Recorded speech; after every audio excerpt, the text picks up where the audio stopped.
नमस्कार साथियों। राजस्थान कला और संस्कृति में बोलियों और साहित्य कई वीडियोस से हमने बोलियों और साहित्य का बड़े विस्तार से अध्ययन किया और मैंने साहित्यकारों पर भी काफ़ी चर्चा की। हमारे विद्यार्थियों के दो चार जो कमेंट साहित्य के रूप में आए, बहुत अच्छे और शानदार संकलन के साथ आप लोगों ने दिए। जिन लोगों ने भी इतने स्नेह के साथ में हमारे विद्यार्थियों को लाभान्वित करने के लिए अपने संग्रह को भी कमेंट बॉक्स के अंदर लिखा, हम निश्चित रूप से उनके भी आभारी है। और साहित्यकारों को पढ़ने के बाद अब आज और कल की दो जो हमारी क्लास है वो संगीत और साहित्य की कक्षाओं पर रहेगी, और कल के हमारा आज का वीडियो और एक और वीडियो, उसके बाद बोलियों और साहित्य का हमारा तमाम पोर्शन कंप्लीट हो जाएगा। और फिर हम राजस्थान आर्ट एंड कल्चर के आध्यात्मिक भाग पर, या तो लोक देवी देवताओं पर, या लोक संत संप्रदाय पर, या त्योहार मेलों पर, किसी एक पोर्शन पर आगे चलने का प्रयास करेंगे। विद्यार्थियों कमेंट करके बताइएगा जरूर, बोलियों और पढ़ाना चाहिए। विद्यार्थियों आज मैं, जैसा कि हमारा हेडिंग है साहित्य और संगीत है, साहित्य और संगीत की संस्थाओं के अंदर जब मैं चर्चा करता हूं, मैं यहाँ आपको बताना चाहूँगा कि साहित्य और संगीत की संस्थाओं के अंदर सबसे पहले विद्यार्थियों आपको जानकारी हो, हम अपने इस टॉपिक को, अपने इस पोर्शन को दो भागों में डिवाइड कर लेते हैं। एक कला और संगीत की संस्था है और दूसरे पोर्शन में साहित्य की संस्था, अन्य संस्था है। तो सबसे पहले मैं कला और संगीत से संबंधित राजस्थान की जो महत्वपूर्ण संस्थाएं है विद्यार्थियों, ऐसी संस्थाओं की बात करूंगा जो कला और संगीत से संबंधित है और बड़े अच्छे से आपको समझाने का प्रयास करूंगा। अक्सर कोई भी संस्था जब आप पढ़ते हो, एक काम आपको करना है, क्योंकि क्वेश्चन जब भी हमको टॉपिक पढ़े तो हमको पहले ये आभास होना चाहिए कि इस टॉपिक में सवाल कहाँ से बनता है। कोई भी संस्था जब आप इस पोर्शन के अंदर पढ़ेंगे, इस टॉपिक के अंदर पढ़ेंगे, एक तो आपको उस संस्था का स्थापना का वर्ष, आपको जानकारी हो संस्था का स्थापना का वर्ष, मतलब संस्था की स्थापना कब हुई, पहली चीज ये आपको पता होनी चाहिए। और दूसरा आपको ये पता होना चाहिए कि उस संस्था का मुख्यालय कहाँ पर है। आपको ध्यान हो, हम जितनी संस्थाएं पढ़ेंगे उसमें ज्यादातर संस्थाएं जयपुर के अंदर है। आप ऐसी संस्थाओं के मुख्यालय विशेष रूप से याद कर ले जो जयपुर से बाहर है। ज्यादातर संस्थाओं के मुख्यालय जयपुर में ही है। एक तो संस्था की स्थापना और एक संस्था का मुख्यालय। तीसरा आता है संस्था का उद्देश्य या कार्य। संस्था का उद्देश्य या कार्य, जब मैं संस्था का उद्देश्य या कार्य कहूं तो ये आपको नाम से स्पष्ट हो जाएगा। जैसे राजस्थान संगीत संस्थान आया, इसका मतलब संगीत समर्पित है, संगीत को प्रमोट करने के लिए, कारों को पुरस्कार देने के लिए, कारों को पुरस्कार देने के लिए, कोई बड़ी बात नहीं है। जब मैं राजस्थान साहित्य अकादमी आऊंगा तो इसका मतलब साहित्य को प्रोत्साहित करने के लिए। जब मैं राजस्थान उर्दू भाषा अकादमी आऊंगा यानी उर्दू भाषा के साहित्य को प्रोत्साहन देने के लिए। जब मैं ब्रज भाषा अकादमी आऊंगा तो राजस्थान में ब्रज भाषा के साहित्य को प्रोत्साहन देने के लिए। तो ज्यादातर तो आपको खुद ही पता चल जाएगा कि संगीत और साहित्य की संस्था किसके लिए जो है वो जानी जाती है, या इसका उद्देश्य, इसका मोटिव क्या है।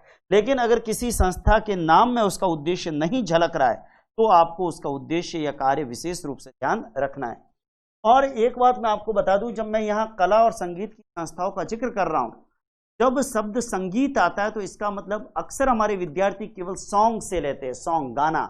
लेकिन नहीं, देखो गाना अलग चीज है, लेकिन जब हम संगीत की बात करते हैं तो संगीत में तो तीनों चीजें, नर्तन, वादन और गायन, हम इन तीनों चीजों को इंक्लूड रखते हैं। जब भी कोई संस्था जिसका काम संगीत को प्रोत्साहन देना है तो आप समझिए, नर्तन मतलब नृत्य, वादन मतलब बजाना, वाद्य यंत्र, और गायन मतलब गाना, ये तीनों चीजें मिलाकर जो है वो संगीत कहलाएगी। और जब भी हम संगीत को प्रोत्साहन देने की बात करें तो आप समझ जाइए, हम नर्तन, वादन और गायन, इन तीनों की इंक्लूडिंग, तीनों की इंक्लूसिव, तीनों की समेकित, तीनों की इंटीग्रेटेड टॉक कर रहे हैं। आपको ये पता होना चाहिए कि राजस्थान में कला और संगीत है। तो संस्था की स्थापना कब हुई, संस्था का मुख्यालय कहाँ है, संस्था का उद्देश्य क्या है, और इन तमाम संस्थाओं में जब हम संगीत का जिक्र करेंगे, नृत्य, वादन और गायन। हालांकि हमारा कला और संगीत की संस्थाओं का प्रकरण, हमने इस टॉपिक को दो भागों में बांट दिया है। एक में कला और संगीत की संस्था है, दूसरे में साहित्य और अन्य संस्था है। तो ऐसी स्थिति के अंदर ध्यान दें, लेकिन हम उद्योग वगैरह की संस्थाएं भी नहीं पढ़ेंगे, वो तो जब भूगोल में इंडस्ट्री पढ़ेंगे तब पढ़ेंगे। हम हमारा मेन मोटिव कला और संगीत, साहित्य या फिर कोई और क्रिएटिव टास्क से संबंधित संस्था है तो निश्चित रूप से हम लोग उसकी भी बात करेंगे। और याद करने का तरीका बहुत इजी है, और अगर क्लास को ढंग से अटेंड करते हो तो निश्चित रूप से बहुत अच्छे से आपको समझ में आएगा। विद्यार्थियों, आपको जानकारी हो, हम लोग जब पढ़ते हैं और आप लोग जब ध्यान से सुनते हैं तो एक पढ़ाने वाले शिक्षक का भी मन जो है और ज़्यादा मोटिवेट होता है कि मेरे विद्यार्थी मुझे रेस्पॉन्ड कर रहे हैं। जैसे ऑफलाइन क्लासेस में होता है, हमारे बच्चे बड़े एक्टिव होते हैं तो टीचर घर से मेहनत करके आते हैं। ऑनलाइन में भी अगर बच्चे सकारात्मक प्रतिक्रिया देंगे तो एक टीचर को भी और ज़्यादा जद्दोजहद करनी पड़ेगी। विद्यार्थियों, मैं कुछ संस्थाओं के ऊपर चल रहा हूँ और बहुत अच्छे से आपको ये प्रकरण करवाऊंगा। निश्चित रूप से मुझे ऐसा विश्वास है कि आप लोग इस प्रकरण में बने रहेंगे, और प्रकरण में बने रहेंगे तो बहुत सी चीजें सीख। सबसे पहले मैं जिस संस्था की बात कर रहा हूं, मैं संगीत की संस्था पढ़ाने में काल क्रम को थोड़ा सा फॉलो कर रहा हूं। मतलब जो पहले की संस्था वो कोशिश करूंगा कि उसको पहले बताऊं। हालांकि संस्था अगर कोई बाद में दिमाग में आती है तो बाद में भी बढ़ा दूंगा, लेकिन कोशिश करूंगा कि शुरुआती संस्था को मैं सबसे पहले जिक्र करूं। विद्यार्थियों, सबसे पहले मैं राजस्थान के अंदर जब कला और संगीत की संस्थाओं की बात करूं तो मैं बात करना चाहूंगा एक ऐसी संस्था की जिसकी स्थापना 1857 के अंदर उस दौर में हुई जिस दौर के अंदर स्वतंत्रता का पहला गदर चल रहा था। 1857 की क्रांति चल रही थी। और विद्यार्थियों, 1857 की वो क्रांति जिस साल चली, 1857 में चली, उस समय जयपुर के महाराजा थे सवाई राम सिंह द्वितीय। जयपुर के महाराजा सवाई राम सिंह द्वितीय, आपने पढ़ा भी होगा कि 1857 के संग्राम में अंग्रेजों का सहयोग किया था सवाई राम सिंह द्वितीय। 1857 के संग्राम के दौरान अंग्रेजों का सहयोग करने के लिए जयपुर के महाराजा सवाई राम सिंह द्वितीय को कोट कासिम का परगना और सितारे हिंद की उपाधि भी दी गई। ये भी आपने राजस्थान के इतिहास के अंदर जरूर पढ़ा होगा। लेकिन मैं बताना चाहूंगा कि राजस्थान के अंदर जब कला और संगीत की संस्थाओं की हम बात करते हैं तो मैं जयपुर के उन्हीं महाराजा सवाई राम सिंह द्वितीय के काल की एक संस्था का जिक्र करूंगा, और वो संस्था है मदरसा-ए-हुनरी। विद्यार्थियों, सबसे पहले जिस संस्था की मैं जिक्र कर रहा हूं, जिस संस्था का मैं जिक्र कर रहा हूं, वो संस्था कौन सी है? वो संस्था है मदरसा-ए-हुनरी। विद्यार्थियों, आपको जानकारी हो, जब मैं मदरसा-ए-हुनरी की बात करता हूं तो विद्यार्थियों मैं आपको बताना चाहूंगा, मदरसा-ए-हुनरी संस्था राजस्थान की एक ऐसी संस्था है जिसके बारे में मैं ये कह सकता हूं कि जयपुर के महाराजा सवाई राम सिंह द्वितीय के काल के अंदर इस मदरसा-ए-हुनरी की स्थापना हुई। और विद्यार्थियों, ये मदरसा-ए-हुनरी ये संस्था 1857 के अंदर गदर के उस दौर के अंदर स्थापित हुई थी जिस दौर के अंदर सवाई राम सिंह द्वितीय अंग्रेजों का सहयोग कर रहे थे।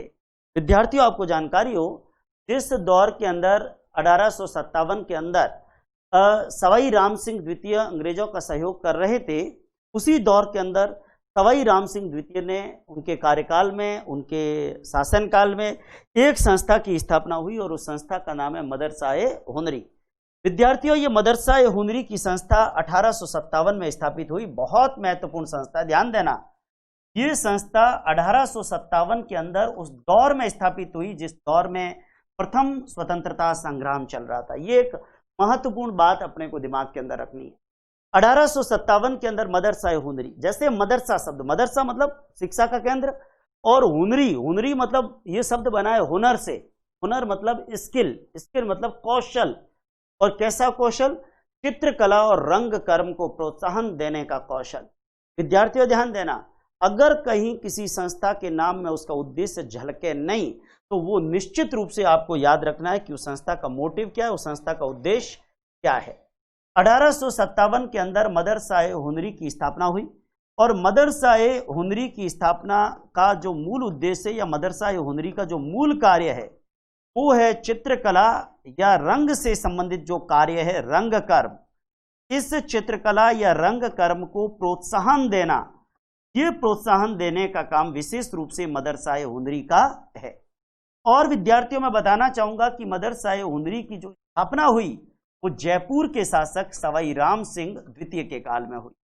जब आपको यह पता चल गया कि जयपुर के शासक सवाई राम सिंह द्वितीय के काल में हुई, जयपुर के वो राजा सवाई राम सिंह द्वितीय जिनके काल में जयपुर का रंग गुलाबी या गेरू किया गया, जिसके काल में प्रिंस अल्बर्ट जयपुर आए, जिसके काल के अंदर जयपुर के रामनिवास बाग में राजपुताने का पहला जंतुआलय खोला गया, जिसके काल के अंदर 1857 के गदर के दरमियान जयपुर रियासत ने अंग्रेजों का सहयोग किया, वो सवाई राम सिंह द्वितीय, विद्यार्थियों आपको जानकारी हो, वो सवाई राम सिंह द्वितीय जिनके काल में जयपुर में पहला पारसी रंगमंच स्थापित हुआ, वो सवाई राम सिंह द्वितीय जिनके काल में जयपुर में राम प्रकाश थिएटर की स्थापना हुई, वो सवाई राम सिंह द्वितीय आपको जानकारी हो, वो सवाई राम सिंह द्वितीय। देखिए, कहने को मेरे पास बहुत कुछ है, लेकिन आपको जितना पच सकता है और जितना आप पचा सकते हो उतना मैं बताने की कोशिश जरूर करूंगा। 1857 के गदर के दौरान एक तरफ पूरा भारतवर्ष अंग्रेजों से लोहा लड़ रहा था, जयपुर रियासत अंग्रेजों का सहयोग कर रही थी, और उसी दौर के अंदर एक संस्था की स्थापना राजस्थान के जयपुर की धरती पर हुई, और उस संस्था को मैं कह रहा हूं मदरसा-ए-हुनरी। पर विद्यार्थियों, वो मदरसा-ए-हुनरी संस्था की जब मैं बात करता हूं, कहते हैं कि यह संस्था 1886 के बाद Maharaja School of Art and Craft के नाम से जानी गई। यह संस्था, विद्यार्थियों ध्यान दें, यह संस्था 1886 के बाद इस संस्था का नाम हो गया Maharaja School of Art and Craft. Maharaja School of Art and Craft, ये संस्था का नाम हो गया। निश्चित रूप से परीक्षा में एक आध सवाल जरूर पूछा जाता है, आराम से आप इसको याद करिएगा। Maharaja School of Craft, Art and Craft इस संस्था का नाम हो गया, लेकिन कालांतर के अंदर जब भारत आजाद हो गया तो देश की आजादी के बाद, या यूं कहूं कि वर्तमान में, यह संस्था Rajasthan school of Art and Craft के नाम से जानी जाती है। Rajasthan school of Art and Craft, इस नाम से यह संस्था जानी जाती है। विद्यार्थियों आपको जानकारी हो, Rajasthan school of Art and Craft, इस नाम से यह संस्था जानी जाती है। आपको जानकारी हो, मदरसा-ए-हुनरी, इस संस्था की स्थापना कब हुई? 1857 के अंदर हुई। मदरसा-ए-हुनरी इस संस्था की स्थापना कब हुई? 1857 के अंदर हुई। आपको जानकारी हो, यह संस्था किस राजा के काल में स्थापित हुई? ये जयपुर के महाराजा सवाई राम सिंह के काल में स्थापित हुई। इस संस्था का मूल कार्य क्या है? चित्रकला और रंगकर्म को प्रोत्साहन प्रदान करना है। इस संस्था को 1886 के बाद किस नाम से जानते हैं? Maharaja School of Art and Craft के नाम से जानते हैं। लेकिन विद्यार्थियों, ये संस्था वर्तमान के अंदर किस नाम से जानी जाती है? वर्तमान में ये Rajasthan school of Art and Craft के नाम से ये संस्था जानी जाती है। विद्यार्थियों आपको जानकारी हो, ये बड़ी महत्वपूर्ण बात हमारे को जो है वो ध्यान रखनी है। राजस्थान की संस्थाओं की जब हम बात करते हैं, राजस्थान के संस्थाओं के अंदर जब हम जिक्र करते हैं, तो ये एक महत्वपूर्ण बात अपने को दिमाग में रखनी है। और मुझे लगता है मदरसा-ए-हुनरी आपको समझ में आ रहा होगा, और समझ में आ रहा है तो निश्चित रूप से अपना रेस्पॉन्स, अपनी प्रतिक्रिया जरूर देते रहिएगा, क्योंकि आपका रेस्पॉन्स ही हमारी सबसे बड़ी ऊर्जा है। विद्यार्थियों, ये मदरसा-ए-हुनरी संस्था की मैंने बात की। निश्चित रूप से मदरसा-ए-हुनरी संस्था आपको बहुत अच्छे से आई होगी, लेकिन देश की आज़ादी से पहले अगर संस्थाओं की बात की जाए जो राजस्थान में कला और संगीत को प्रोत्साहन देती है, तो विद्यार्थियों जैसे 1857 के गदर के दौरान या उसी साल एक संस्था की स्थापना हुई जिसका नाम था मदरसा-ए-हुनरी। तो उसके अगले ही साल एक संस्था और बनी, और उसके अगले साल जो संस्था बनी, मैं दूसरा हेडिंग, दूसरा नाम लिख रहा हूं, जयपुर के ही महाराजा सवाई राम सिंह द्वितीय के काल के अंदर राजस्थान की जो वर्तमान राजधानी जयपुर है, वहां एक संस्था बनी थी जिसका नाम था राम प्रकाश थिएटर। विद्यार्थियों, 1878 के अंदर जयपुर में राम प्रकाश थिएटर की स्थापना हुई, और ये राम प्रकाश थिएटर राजस्थान का पहला पारसी रंगमंच कहलाता है। आपको ध्यान हो, इस पारसी रंगमंच के कलाकारों ने उस दौर में राजस्थान में बहुत धूम मचाई। जैसे एक नाम आपने सुना होगा, गणपत लाल डांगी, जिनको गीगला का बापू कहते हैं, ध्यान दें। वैसे ही राजस्थान के अंदर एक संस्था जो 1878 में बनी, उस संस्था का नाम है राम प्रकाश थिएटर।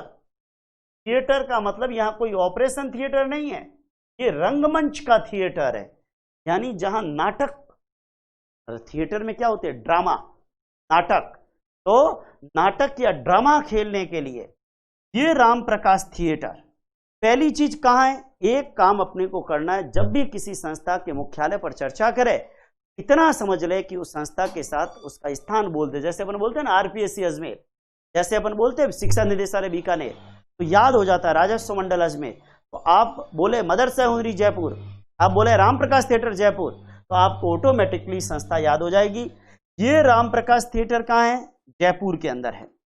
और इसकी स्थापना कब हुई विद्यार्थियों, इसकी स्थापना हुई 1878 के अंदर। जरा ध्यान देना, राम प्रकाश थिएटर की स्थापना कब हुई, राम प्रकाश थिएटर की स्थापना 1878 के अंदर, 1878 के अंदर हुई। और एक बात आपको बताना चाहूंगा, 1878 के अंदर इस राम प्रकाश थिएटर की स्थापना हुई।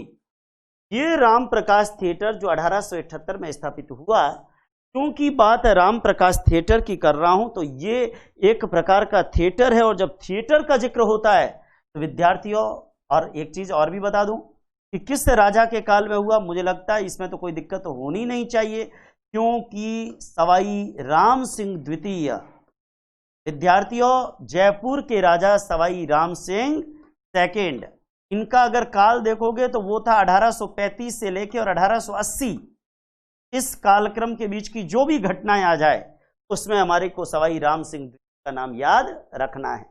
विद्यार्थियों जयपुर के महाराजा सवाई राम सिंह द्वितीय के काल में 1878 के अंदर रामप्रकाश थिएटर की स्थापना हुई। और चूंकि बात थिएटर की हुई है, इसका मतलब इसका मुख्य उद्देश्य क्या है, रंगमंच। इसका मुख्य उद्देश्य क्या है, रंगमंच, मतलब नाटक, या यूं कह दूं ड्रामा।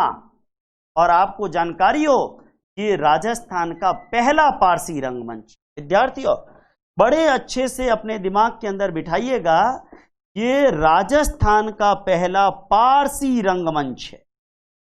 पारसी रंगमंच क्यों कहते हैं, क्योंकि इसमें ज्यादातर जो कलाकार थे वो पारसी कलाकार हुआ करते थे, इसलिए राजस्थान के पहले पारसी रंगमंच के रूप में इस थिएटर ने अपनी धूम मचाई।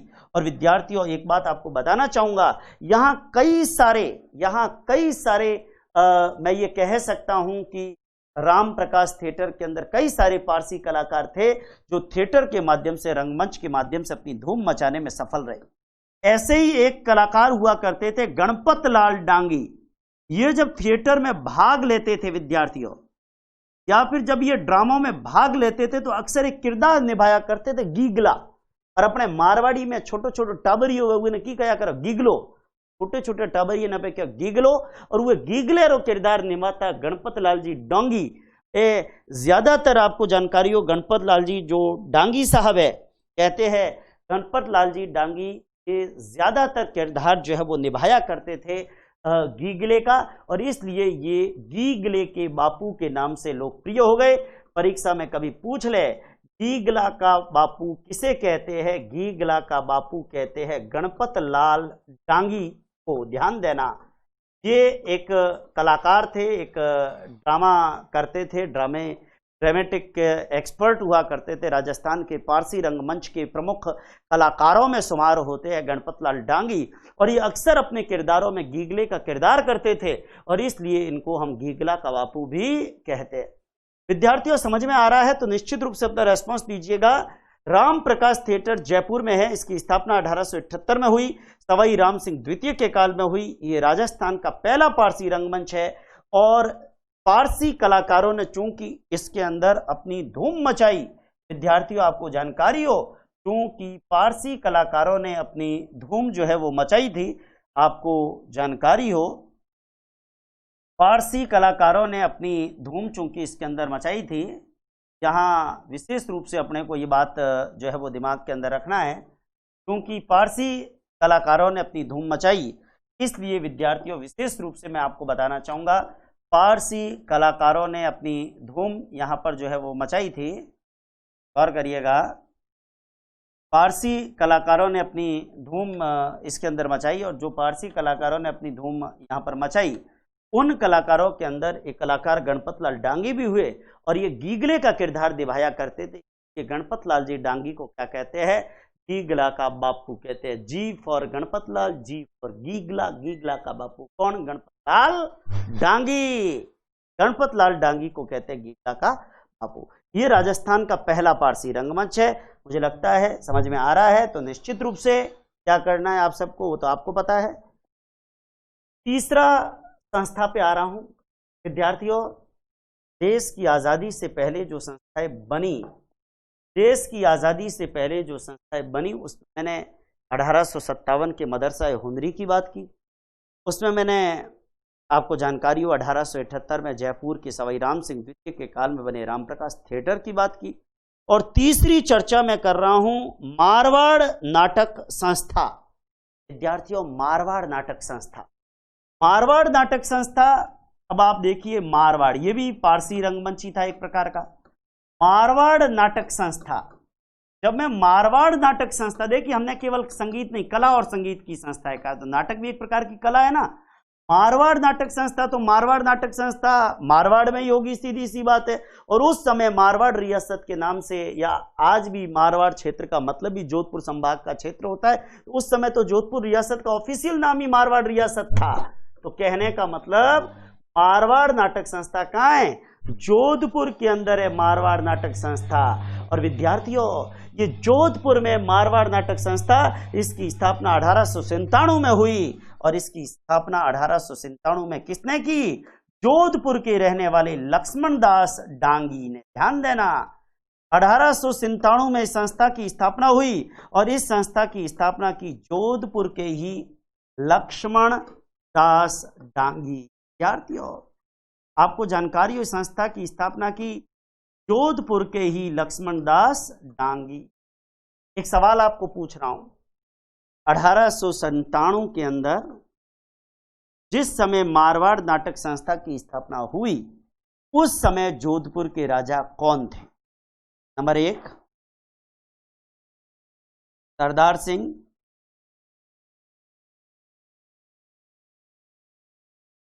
नंबर 2 सुमेर सिंह, नंबर 3 उम्मेद सिंह, और नंबर 4 इनमें से कोई नहीं। बताइएगा, 1897 के अंदर जिस समय मारवाड़ नाटक संस्था की स्थापना हुई, उस समय विद्यार्थियों, मारवाड़ नाटक संस्था की स्थापना जिस समय हुई, उस समय जोधपुर का राजा कौन था? ये कमेंट आप करना है, आराम से ढूंढिएगा। विद्यार्थियों, ये सवाल मैं आपके लिए छोड़ रहा हूं। मारवाड़ नाटक संस्था की स्थापना 1897 में जिस समय हुई, एक बात ध्यान देना, मैंने जितने सवाल बताए मैं एक सेशन के अंदर आपको पूछूंगा कि मैंने आपको खोजने के लिए क्या क्या दिया, और आप उसको निश्चित रूप से आप सवाल अपने पास संकलित रखिए। मैं एक साथ आपको, क्योंकि मैं अपनी ऑफलाइन क्लासेस में भी बच्चों को सवाल देता हूं, क्योंकि हाथों हाथ बताऊंगा तो फिर ढूंढने का मजा नहीं आएगा, और ढूंढते हैं तो हर्बर्ट स्पेंसर ने कहा है विद्यार्थियों को ज्यादा से ज्यादा खोजने के लिए किया जाए। विद्यार्थियों, निश्चित रूप से ऐसे सवाल आप लोगों के लिए और आपको सर्च करने हैं। मारवाड़ नाटक संस्था जोधपुर की स्थापना 1897 में हुई, और किसने की? जोधपुर के रहने वाले लक्ष्मण दास डांगी ने। आपको ध्यान हो, राजस्थान के अंदर शुरुआत में जो रंगमंच के कलाकार हुए, वो ज्यादातर कौन से समुदाय से हुए? पारसी समुदाय से हुए। हम राजस्थान के थिएटर में पारसी रंगमंच को सबसे अग्रणी रंगमंच के रूप में देखते हैं। विद्यार्थियों, ये एक महत्वपूर्ण बात हम लोगों ने 1857 की मदरसा हुनरी की चर्चा की, हमने 1878 के जयपुर के रामप्रकाश थिएटर की चर्चा की, हमने 1897 के जोधपुर के, आपको जानकारी हो, मारवाड़ नाटक संस्था की बात भी की। और बात करने के बाद विद्यार्थियों, हम लोगों ने चौथे नंबर पे जो चर्चा की, चौथे नंबर पे जो बात की, वो बात हम लोग जो करने जा रहे हैं, विद्यार्थियों आपको जानकारी हो, चौथे नंबर पर हमारी चर्चा चल रही है। राजस्थान के झालावाड़ जिले के अंदर एक संस्था या एक नाटकशाला है, उस नाटकशाला का नाम क्या है? भवानी नाट्यशाला। जरा ध्यान दें, नंबर 4 के ऊपर है भवानी नाट्यशाला। आपको जानकारी हो, चौथे नंबर पे एक संस्था है जिसका नाम है भवानी नाट्यशाला। ये भवानी नाट्यशाला, नाट्यशाला मतलब ये भी नाटक के लिए ही थी, ड्रामे के लिए थी, और भवानी नाट्यशाला में शब्द भवानी, और आपको ध्यान हो झालावाड़ के राजा थे भवानी सिंह, कहते हैं उनके काल के अंदर ये भवानी नाट्यशाला बनी। और ये किस लिए बनी? ये भवानी नाट्यशाला नाटकों के प्रदर्शन के लिए, विभिन्न प्रकार के सांस्कृतिक कार्यक्रमों के लिए।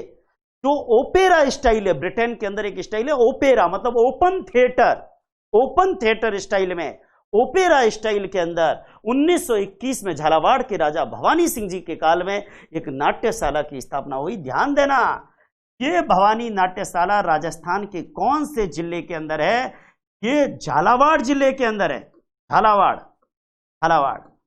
आपको ध्यान हो, भवानी कहते हैं ना, जय मां भवानी। ऐसे ही राजस्थान की पूर्व मुख्यमंत्री वसुंधरा राजे सिंधिया, वसुंधरा राजे सिंधिया अक्सर लोग कहते हैं महारानी, और वो कहाँ की सांसद है? वो झालावाड़ की सांसद है। तो याद रख दो कि वो जैसे वसुंधरा देवी, वैसे एक देवी मां भवानी, भवानी से भवानी नाट्यशाला, और वो कहाँ है? झालावाड़ में है। कब स्थापना हुई? 1921 के अंदर हुई। लेकिन विद्यार्थियों, 1921 के अंदर भवानी नाट्यशाला की स्थापना हुई, और आपको एक बात बता दूं,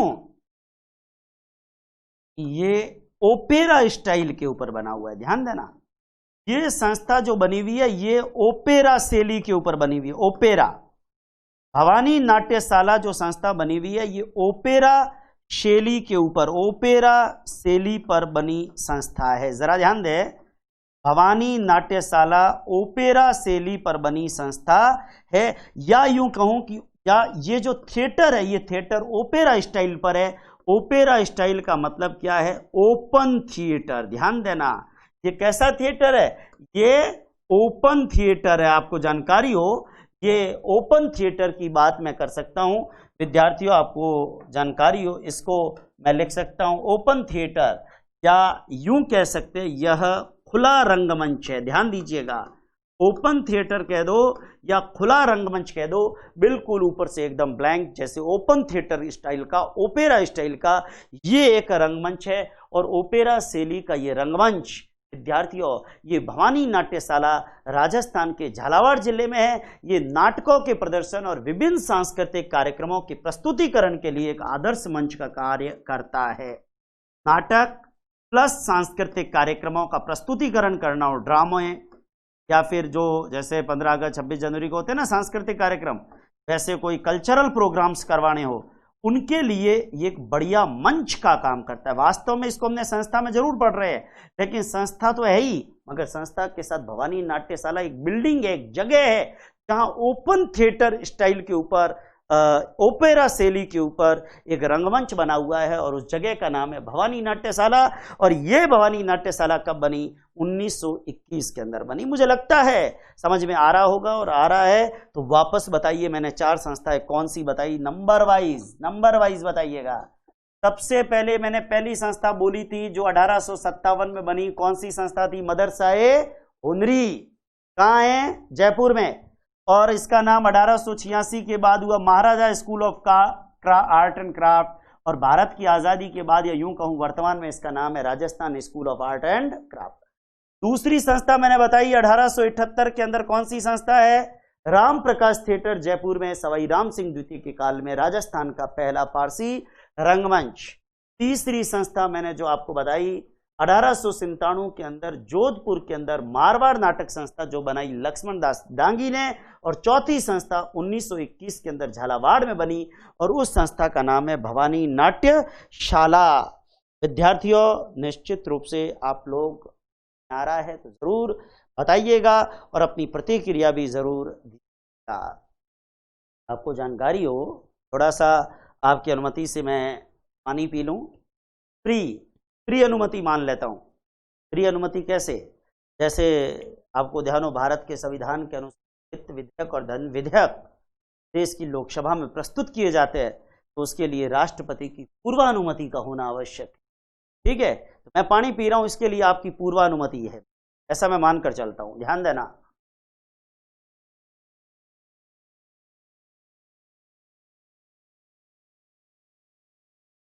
आपको जानकारी हो, जरा ध्यान दीजिएगा, मैं अगली कड़ी के अंदर राजस्थान के अंदर आजादी के बाद की कुछ संस्थाओं पर चल रहा हूं। आपको जानकारी हो, 5वें नंबर पर मैं कला और संगीत की संस्थाओं में, आपको ध्यान है 1947 में हमारा भारत आजाद हुआ। भारत आजाद हुआ और राजस्थान इस भारत के अभिन्न अंग के रूप में निश्चित रूप से भारत का हिस्सा बना और राजपूताने की तमाम रियासतें भी एकीकरण के दौर में भारत संघ का हिस्सा बनी और राजस्थान राज्य के अंदर राजपूताने की कई रियासतें शामिल हुई, जो हम आगे पॉलिटिकल इंटीग्रेशन में पढ़ने वाले हैं।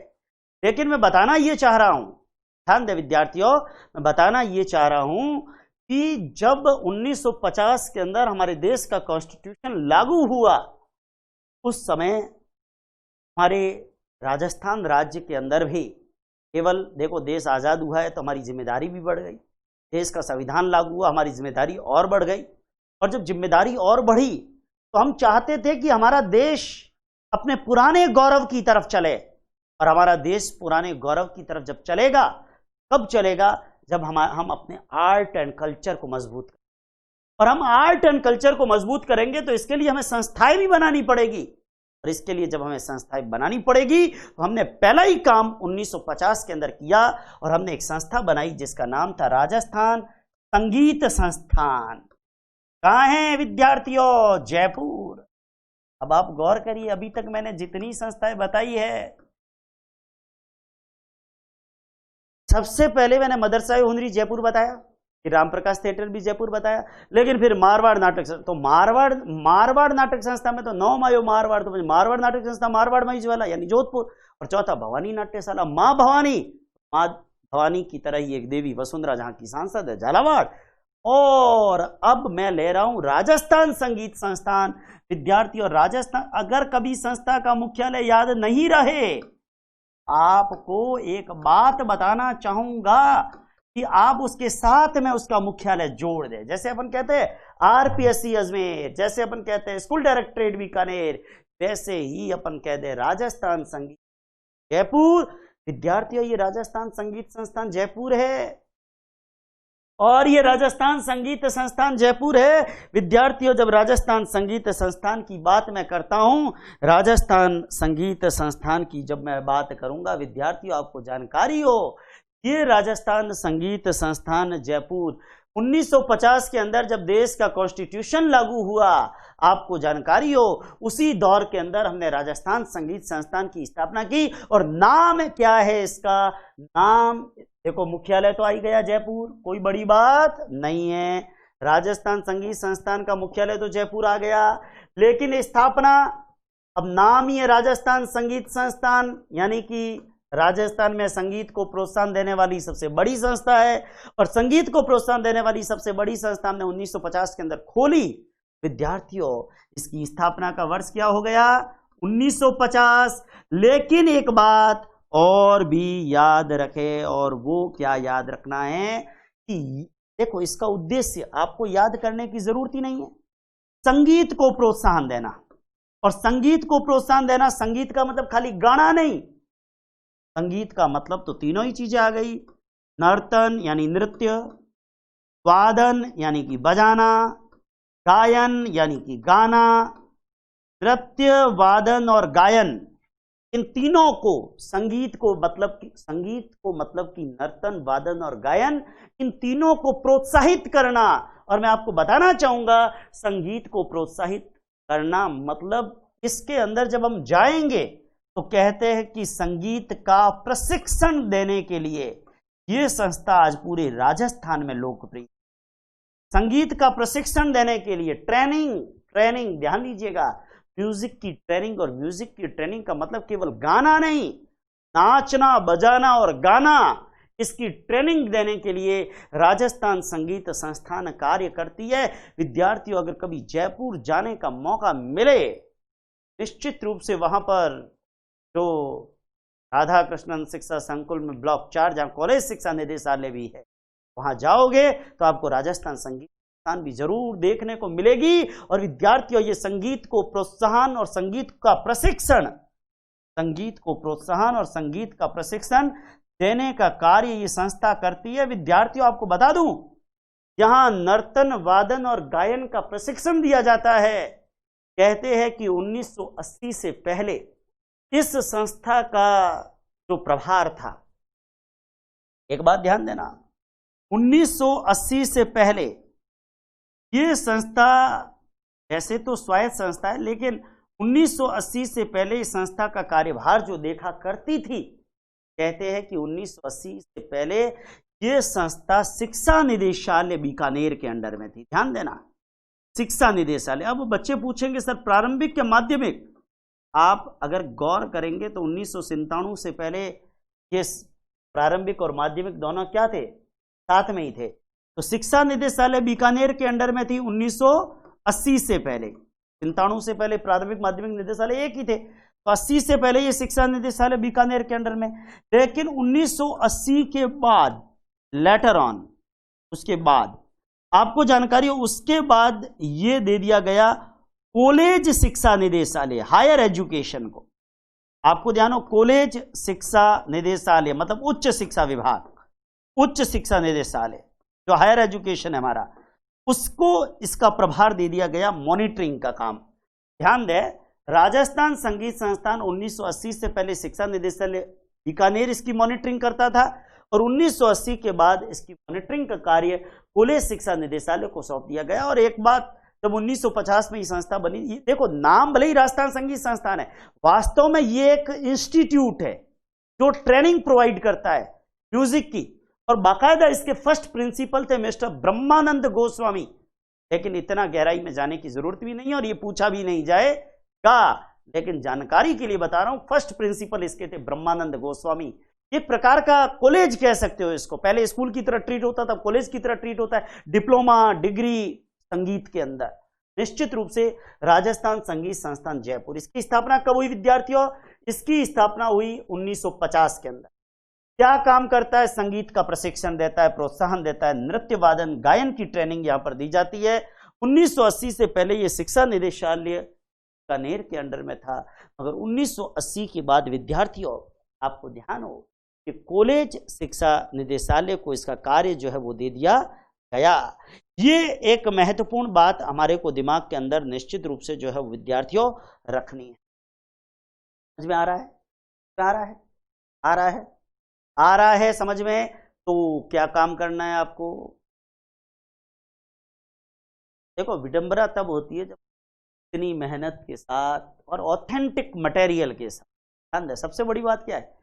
पढ़ाना बड़ी बात नहीं है, किताबें भरी पड़ी है, आपको याद करवाना, ट्रिक्स भी बताना, उसी जीके को जो कंठस्थ करना पड़ता है उसको मनोवैज्ञानिक तरीके से पढ़ाने का प्रयास करना, और समयबद्ध तरीके से आप तक मटेरियल को पहुंचाना। और जितना प्रयास हम लोग करते हैं, आपका अगर सहयोग मिलता रहे और आप इन वीडियोस को शेयर करते रहे, निश्चित रूप से केवल आप ही नहीं, आपके दोस्त भी लाभान्वित होते रहे, तो यहाँ पर हमारी जो उनको भी एक बूस्ट। हाँ देखो, व्यूअर्स है तो क्या होता है, हम यहाँ बैठते हैं, सर थे तो गड़ो बाड़ो, व्यूअर्स तो हार्ड हेतर छोरा ही सुबह उठे देखे कौन, पच्छे भले कितना ही देखे, लेकिन मेन चीज ये है कि आप अलर्ट कितने हैं। आप मेरे को कई विद्यार्थी कहते सर लाइव आओ, आपको ध्यान हो लाइव में, सुबह लाइव आने के लिए सुबह 8 बजे मेरे को सुबह 7 बजे उठना पड़ेगा, 6 बजे उठना पड़ेगा। मेरा हाईपिक शेड्यूल रहता है, मैं सुबह बहुत आराम से उठता हूँ 7, साढ़े 7, 8 बजे। तो ऐसी स्थिति के अंदर हाँ बहुत कम कोशिश मैं करता हूँ कि मुझे सुबह की क्लास लेनी पड़े, लेकिन गौर करिएगा मैं देर रात जो है अपनी क्लास बना के और सुबह अपलोड कर लेता हूँ, और आप बिल्कुल लाइव की तरह देखते हो। फिर मैं सुबह उठता हूँ और देखता हूँ कि हमारे कितने व्यूअर्स क्लास देख रहे हैं। तो निश्चित रूप से अगर ज़्यादा लोग देखते हैं तो एनर्जी बूस्ट होती है, तो लगता है आओ कहीं मैंने अपने को अपना काम करना, देखने वाले देखे, नहीं देखे मत देखे, ध्यान दें। तो निश्चित रूप से ये जो है बाकी आपकी इच्छा है, और गौर करिएगा। बाकी क्लास का कई विद्यार्थी पूछ रहे सर गणित कब आएगी, क्योंकि आज कोई भी फैकल्टी हम आपके लिए मैनेज करते हैं, यूट्यूब पे लेके आते हैं, फ्री लेक्चर्स भी ले आते हैं। फ्री लेक्चर्स में कोई भी फैकल्टी कब आती है? जब देखने वाले ज़्यादा हो। और पेड लेक्चर में आते हैं तो पेड तो वैसे ही कोर्स है नहीं यूट्यूब के ऊपर, यूट्यूब पे तो फ्री क्लासेज ही है सारी। फ्री क्लासेस के अंदर कोई भी टीचर्स को अपन अरेंज करे तो ये देखते हैं कि हाँ देखने वाली अच्छी संख्या, तो कम से कम उनकी एनर्जी बूस्ट होती। मैं तो आपको पता 10 लड़के भी देखेंगे तो भी पढ़ाने वाला हूँ, अगर 10 या 1 लड़का भी देखेगा यूट्यूब पे, मैं तो अपना काम कर रहा हूँ, लेकिन हमारे जो साथी होते हैं वो कहते हैं सर कुछ व्यूअर्स हो तो हम लोग भी अपनी क्लास दें। ठीक है, चलो उनकी अपनी इच्छा। चलिए आगे की बात अपन आगे करते हैं। विद्यार्थियों, आपको जानकारी हो राजस्थान संगीत संस्थान का मैं जिक्र करता हूँ। राजस्थान संगीत संस्थान जयपुर की स्थापना 1950 में हुई। यहाँ नृत्य, वादन और गायन का प्रशिक्षण दिया जाता है। 1980 से पहले शिक्षा निदेशालय बीकानेर के अंडर में थी और 1980 के बाद ये कॉलेज शिक्षा निदेशालय को दे दिया गया इस संस्था का कार्य। विद्यार्थियों, 5वें नंबर के बाद 6ठे नंबर पर मैं एक और संस्था के ऊपर चल रहा हूं। 1950 के अंदर राजस्थान संगीत संस्थान की स्थापना हुई, लेकिन विद्यार्थियों 1950 में राजस्थान संगीत संस्थान की स्थापना वैसे ही 1952 की बात करता हूं। और जब मैं 1952 की बात करता हूं, मुझे राजस्थान की राजधानी जयपुर से बाहर जाना पड़ेगा और मुझे झीलों की नगरी, पूर्व का Venice, city of mountain and fountain, पर्वतों और झरनों की नगरी, आपको जानकारी हो the lake city, the white city, सैलानियों का स्वर्ग, मुझे राजस्थान के उदयपुर की धरती पर होगा, जहां 1952 के अंदर एक संस्था की स्थापना हुई और वो संस्था बनाई पद्मश्री पंडित देवीलाल सामर ने। नाम याद आ ही गया होगा हमारे विद्यार्थियों। पंडित देवीलाल सामर की जब मैं चर्चा करता हूं तो विद्यार्थियों, मैं भारतीय लोक कला मंडल उदयपुर का जिक्र कर रहा हूं। मैं भारतीय लोक कला मंडल उदयपुर का जिक्र कर रहा हूं। विद्यार्थियों, आपको जानकारी हो, मैं भारतीय लोक कला मंडल उदयपुर का जिक्र कर रहा हूं। ये भारतीय लोक कला मंडल उदयपुर नाम से देखो, मैंने इस संस्था को बोला ऐसे ही है, भारतीय लोक कला मंडल उदयपुर। और जब मैं संस्था को इसी तरीके से इसी फॉर्मेट में बोलता हूं, भारतीय लोक कला मंडल उदयपुर, विद्यार्थियों आपको समझ में आ जाना चाहिए कि भारतीय लोक कला मंडल उदयपुर की बात जब मैं करता हूं, आपको जानकारी हो 1952 के अंदर इस संस्था की स्थापना की थी पंडित देवीलाल सामर। और वो पंडित देवीलाल सामर, ध्यान दीजिए, पद्मश्री पंडित देवीलाल सामर ने इस संस्था की स्थापना की। पंडित देवीलाल सामर, बहुत महत्वपूर्ण बात आपको बता रहा हूं। देखिए, बाकी संस्थाओं में उनका संस्थापक नहीं पूछा जाता ज्यादातर, पर इस संस्था में अक्सर पूछ लेते हैं भारतीय लोक कला मंडल उदयपुर की स्थापना किसने की। भारतीय लोक कला मंडल उदयपुर की स्थापना की पद्मश्री पंडित देवीलाल सामर। पंडित देवीलाल सामर पद्मश्री अवार्ड से सम्मानित थे। ये भारत के चौथे सर्वोच्च पुरस्कार पद्मश्री से सम्मानित पंडित देवीलाल सामर की बात जब मैं करता हूं, इन्होंने भारतीय लोक कला मंडल उदयपुर की स्थापना की। और विद्यार्थियों, आपको जानकारी हो, कहते हैं कि भारतीय लोक कला मंडल उदयपुर, जब हम इस संस्था की बात करते हैं और जब हम इस संस्था का चर्चा करते हैं, आपको जानकारी हो, यह संस्था प्रदर्शन युक्त लोक कलाओं और कठपुतलियों, कठपुतली मतलब पपेट, कठपुतली का मतलब क्या, पपेट। पपेट आपको जब नृत्य पढ़ाऊंगा तो ये पपेट डांस बताऊंगा बोर्ड के ऊपर, जरा ध्यान दे। प्रदर्शन युक्त लोक कलाओं, कहते हैं कि प्रदर्शन युक्त लोक कला या प्रदर्शन युक्त लोक कलाएं जैसे कठपुतली, प्रदर्शन युक्त लोक कलाओं तथा कठपुतलियों, विशेष रूप से कठपुतली, कठपुतली नृत्य जो है या कठपुतलियां कह दो, जो अरडू की लकड़ी से बनती है, उन कठपुतलियों के अनुसंधान, उनके शोध कार्य और सर्वेक्षण का कार्य इस संस्था के द्वारा किया जाता है। प्रदर्शन युक्त लोक कलाओं एवं कठपुतलियों के शोध और सर्वे का कार्य संस्था में होता है। और विद्यार्थियों, हर साल ये संस्था बाल कठपुतली समारोह का आयोजन भी, आपको ध्यान हो, वैसे कठपुतली के लिए राजस्थान में उदयपुर और जयपुर लोकप्रिय है। परीक्षा में सवाल पूछ ले, राजस्थान की कौन सी संस्था प्रति वर्ष बाल कठपुतली समारोह या बाल कठपुतली महोत्सव का आयोजन करती है। आपको ध्यान हो, यह संस्था बाल कठपुतली समारोह का आयोजन भी करती है। और जब हम इस संस्थान के परिसर में जाएंगे तो हमको अलग अलग प्रकार के वाद्य यंत्र या अलग अलग प्रकार की लोक कलाओं को प्रदर्शित करता हुआ एक लोक संस्कृति संग्रहालय भी इस संस्था के परिसर के भीतर मिलेगा। आपको जानकारी हो, जब हम भारतीय लोक कला मंडल उदयपुर के भीतर जाते हैं तो वहां हमको लोक संस्कृति संग्रहालय भी मिलता है। लोक संस्कृति संग्रहालय जहां अलग अलग प्रकार की वाद्य यंत्र हम देख सकते हैं, अलग अलग प्रकार के कठपुतलियों के या अलग अलग प्रकार की तो विभिन्न प्रकार का प्रदर्शन युक्त लोक कलाएं देखो कई सारे, जैसे आप लोक कलाओं में पढ़ते हो ना, कावड़, बिवाण, बहुत सारी कलाएं राजस्थान के अंदर पाने, बहुत सारी कलाएं लोक कलाएं। तो राजस्थान के अंदर जो प्रदर्शन युक्त लोक कलाएं और कठपुतलियां है उनके अनुसंधान और सर्वे का कार्य ये संस्था करती है। यह संस्था प्रतिवर्ष बाल कठपुतली समारोह का आयोजन भी,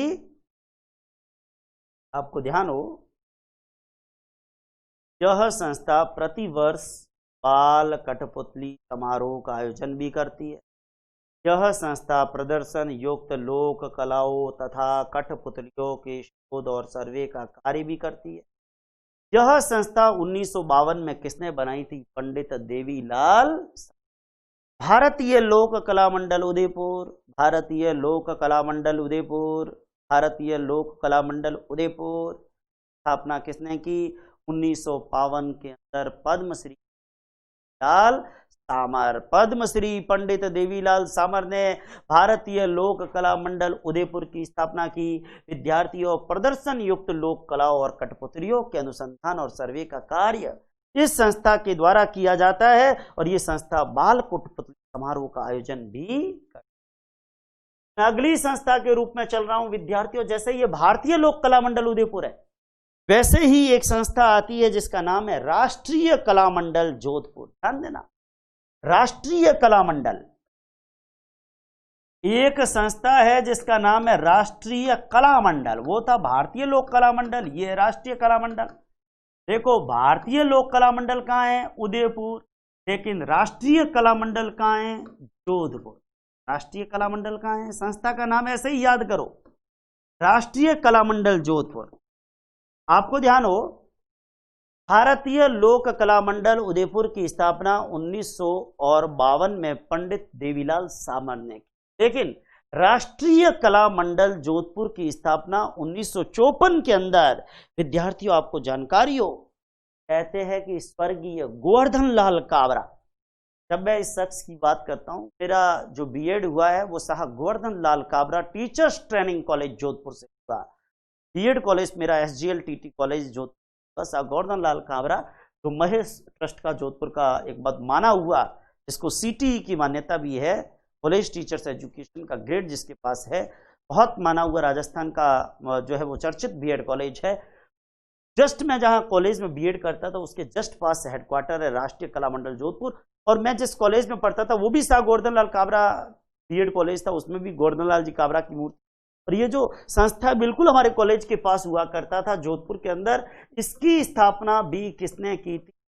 स्वर्गीय शाह गोवर्धन लाल जी काबरा, सेठ थे जोधपुर के शाह गोवर्धन लाल काबरा। आपको ध्यान हो, जोधपुर के सेठ स्वर्गीय शाह गोवर्धन लाल जी काबरा, इन्होंने इस संस्था की स्थापना की 1954 के अंदर, और यह संस्था भी आपको ध्यान हो संगीत का प्रशिक्षण प्रदान करती है और बाकायदा इसमें MA तक की डिग्री यानी पोस्ट ग्रेजुएशन। संगीत में अगर हमारे किसी विद्यार्थियों को अगर म्यूजिक में MA करना हो तो विद्यार्थियों वो जोधपुर के अंदर राष्ट्रीय कला मंडल जोधपुर के अंदर जरूर जो है वो जा सकता है, और यहाँ के दर्शन निश्चित रूप से हमारे विद्यार्थी जो है वो कर सकते हैं। समझ में आई बात? भारतीय लोक कला मंडल उदयपुर की स्थापना 1952 में किसने की? पंडित देवीलाल। और राष्ट्रीय कला मंडल जोधपुर की स्थापना शाह गोवर्धन लाल काबरा ने कब की? 1954 के अंदर, 54 में, 1954 1954 में। और शाह गोवर्धन लाल काबरा ये जोधपुर के माने हुए सेठ थे, तो राष्ट्रीय कला मंडल कहाँ है? जोधपुर में। और देवीलाल सामर वो भारतीय लोक कला मंडल वो कहाँ है? उदयपुर में। 52 में आया भारतीय लोक कला मंडल और 54 में आया राष्ट्रीय कला मंडल, में लोक शब्द नहीं है। भारतीय लोक कला मंडल 1952, राष्ट्रीय कला मंडल 1954। भारतीय लोक कला मंडल 1952 में उदयपुर में देवीलाल सामर, और राष्ट्रीय कला मंडल जोधपुर में 1954 के अंदर। विद्यार्थियों आपको जानकारी हो, नाम इसका उद्देश्य इसमें लिखा भले ही कला है, लेकिन विशेष रूप से ये संगीत के प्रशिक्षण का प्रमुख केंद्र है, और संगीत के अंदर डिग्री और स्नातकोत्तर तक की डिग्री, विद्यार्थियों ध्यान देना, स्नातकोत्तर तक की डिग्री यहां पर दी जाती है। ये संगीत में उच्च शिक्षा का राजस्थान का एक बहुत बड़ा केंद्र राष्ट्रीय कला मंडल जोधपुर को माना जाता है। ये महत्वपूर्ण बात निश्चित रूप से आपको ध्यान होनी चाहिए। विद्यार्थियों, एक संस्था पर और आ रहा हूं, और मैं आ रहा हूं राजस्थान ललित कला अकादमी जयपुर। ध्यान देना, मैं राजस्थान ललित कला अकादमी जयपुर के ऊपर जब बात करता हूं, आपको जानकारी हो, मैं राजस्थान ललित कला अकादमी जयपुर की बात कर रहा हूं। पहले तो आपको ये बता दूं कि जब मैं राजस्थान ललित कला अकादमी जयपुर की बात करूं, तो मुझे ये बताना होगा कि राष्ट्रीय ललित कला अकादमी नई दिल्ली की स्थापना कब। पहले आप जब तक कमेंट करो, मैं पानी भी लेता हूं।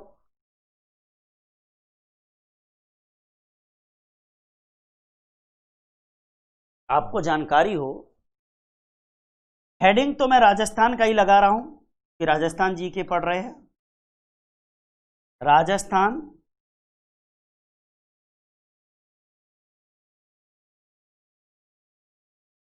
ललित कला अकादमी, विद्यार्थियों ध्यान दें,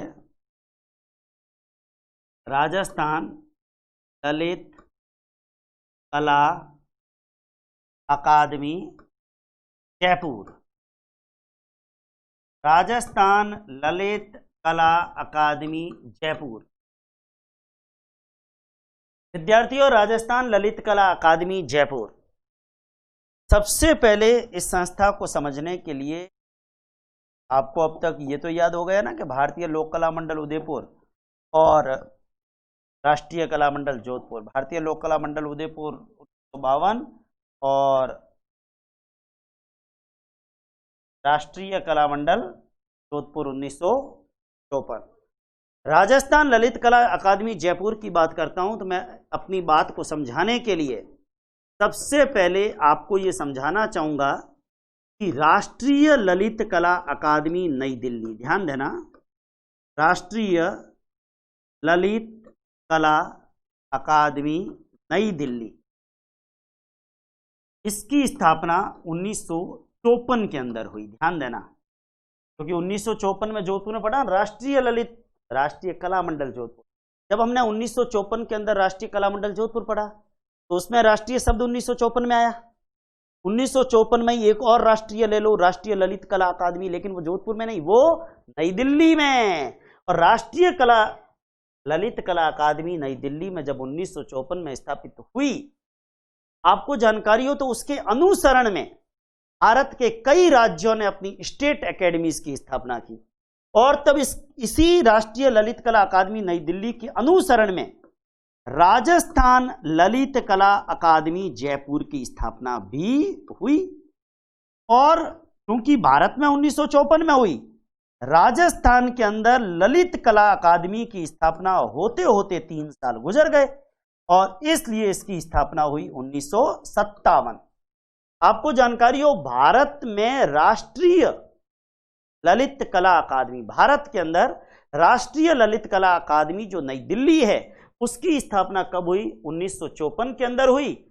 और राजस्थान के अंदर राजस्थान ललित कला अकादमी जयपुर की स्थापना कब हुई? 1957 के अंदर हुई। लेकिन एक बात मैं आपको और बताना चाहूंगा, और वो क्या कि ये राजस्थान ललित कला अकादमी ये विशेष रूप से क्या कार्य करती है, आपको जानकारी हो? जो दृश्य और शिल्प कला की प्रवृत्तियां है, दृश्य और शिल्प कला कैसे, जैसे आपको ध्यान हो, आप गांवों के अंदर जाते हो, गांवों के अंदर झोपड़ियां कैसे होती, तो ग्रामीण झोपड़ियां भी एक प्रकार की दृश्य कला है। जैसे आपको जानकारी हो, कठपुतलियां भी दृश्य कला है। जैसे लकड़ी के कोई खिलौने हैं, या फिर पुराने टाइप के आपको ध्यान हो मटके बनाए जाते हैं, मतलब किसी भी प्रकार की जो हम लोक कलाओं के शीर्ष पढ़ते हैं, तो आपको जानकारी हो ये दृश्य व शिल्प कला की प्रवृत्तियां, दृश्य मतलब देखने योग्य, और शिल्प कला, जो विभिन्न प्रकार का आर्ट है, इन प्रवृत्तियों को प्रोत्साहन देना और विभिन्न राज्यों की, प्रांतों की सांस्कृतिक एकता को बनाए रखना।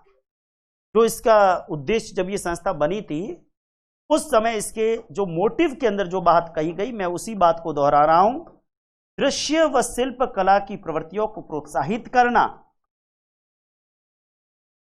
और साथ में आपको जानकारी हो विभिन्न प्रांतों की, आपको जानकारी हो विभिन्न प्रांतों की सांस्कृतिक एकता को बनाए रखना, विभिन्न प्रांतों की सांस्कृतिक एकता को बनाए रखना। तो ये एक महत्वपूर्ण बात है विद्यार्थियों, आपको जानकारी हो। राष्ट्रीय ललित कला अकादमी नई दिल्ली की स्थापना कब हुई? 1954 में हुई। राजस्थान ललित कला अकादमी जयपुर की स्थापना, पहले तो ये ध्यान रखो राष्ट्रीय, तो राष्ट्रीय कला मंडल जोधपुर भी 1954 में बना है, और राष्ट्रीय ललित कला अकादमी नई दिल्ली की स्थापना भी कब हुई? 1954।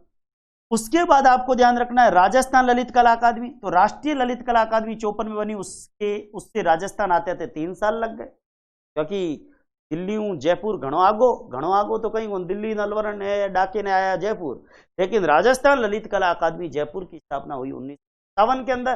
और विद्यार्थियों एक बात आप गौर करिए, ये संस्था क्या करती है? ये संस्था दृश्य और शिल्प कला की प्रवृत्तियों को प्रोत्साहित करना और विभिन्न प्रांतों की सांस्कृतिक एकता को बनाए रखना। आज राजस्थान में, भारत में बहुत सारा आर्ट है, जो कई आर्ट तो ऐसा जो विलुप्त, आप देखिए आज गांवों के अंदर ग्रामीण लोग झोपड़ियां बनाते हैं, ग्रामीण लोग तिरपाल जो है वो बनाते हैं, मिट्टी का गोबर के घर बनाते हैं, लेकिन आने वाले समय के अंदर हो सकता है हमें दिखेंगे ही नहीं कि गोबर के घर कैसे होते हैं।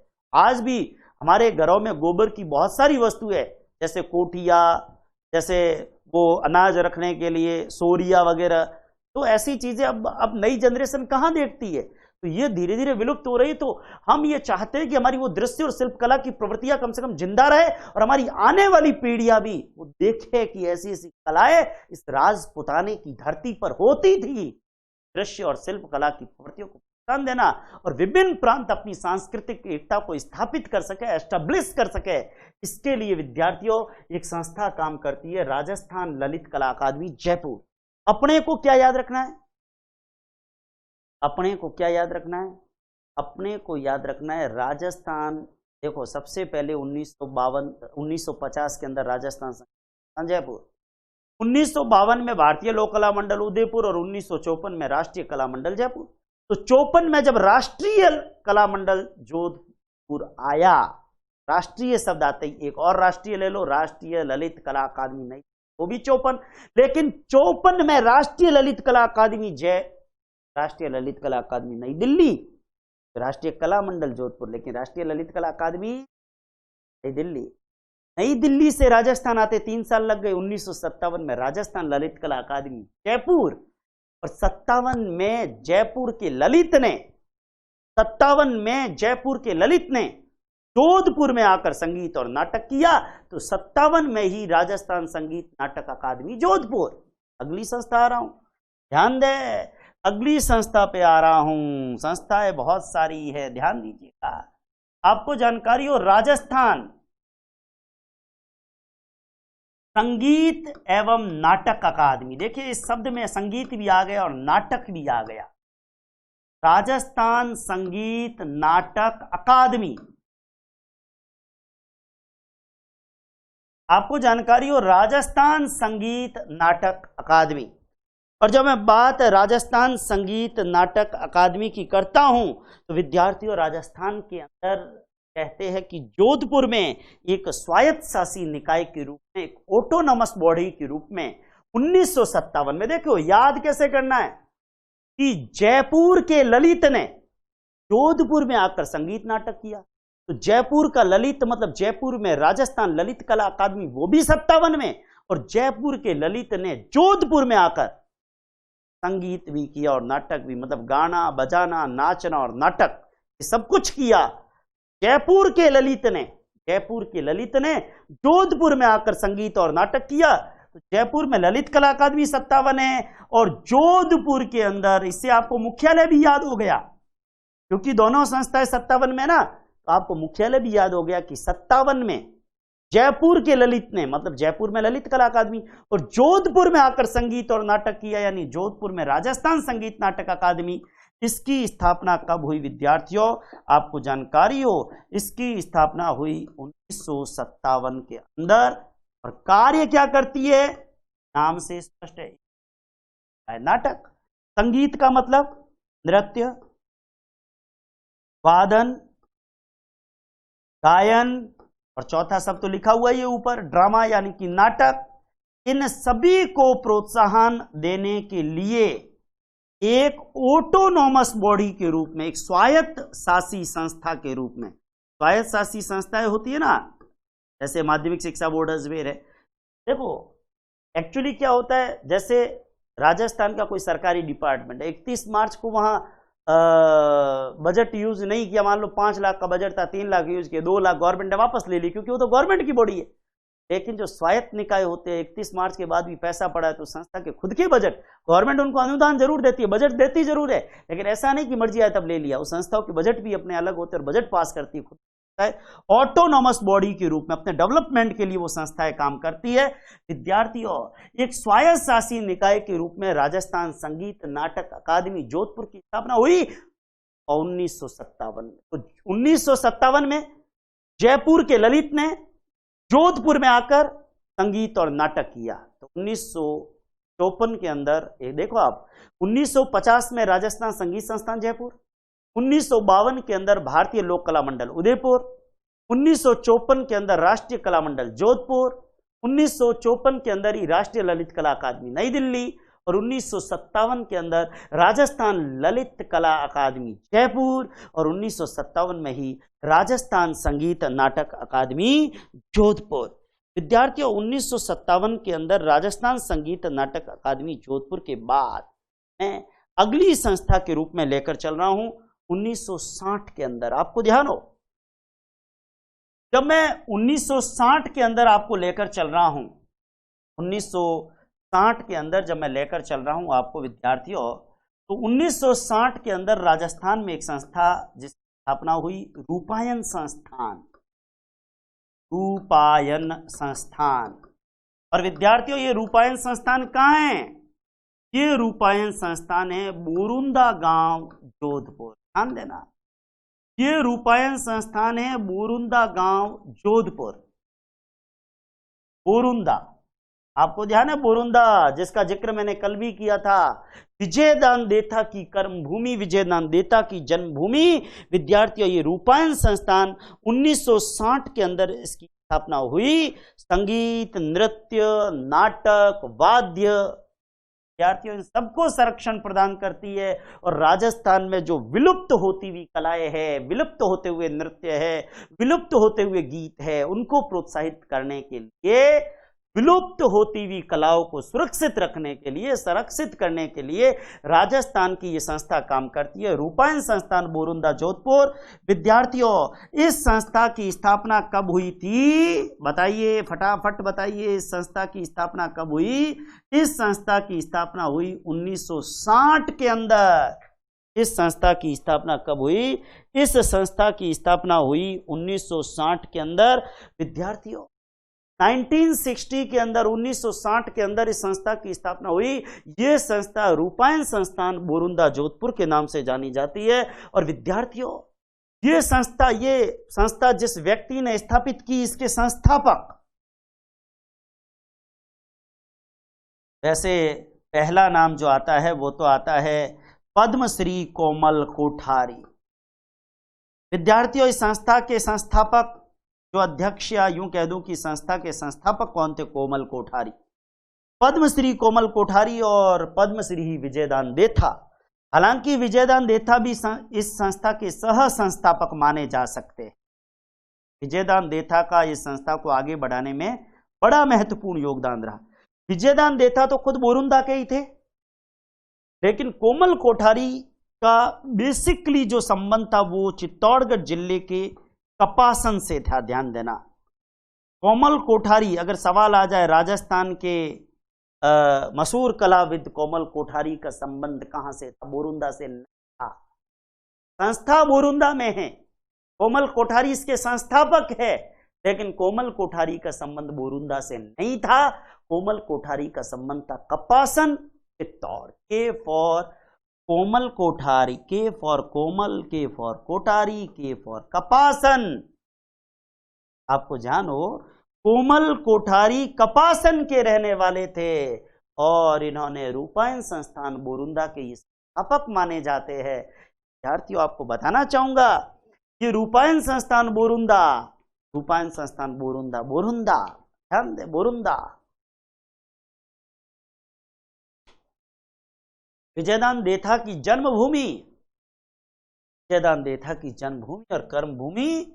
1960 के अंदर विद्यार्थियों इस संस्था की स्थापना हुई। कोमल कोठारी इसके संस्थापक है। 1960 में संस्था की स्थापना हुई। कोमल कोठारी संस्था के संस्थापक है, लेकिन बोरुंदा के रहने वाले ही विजयदान देथा भी सह संस्थापक माने जा सकते हैं।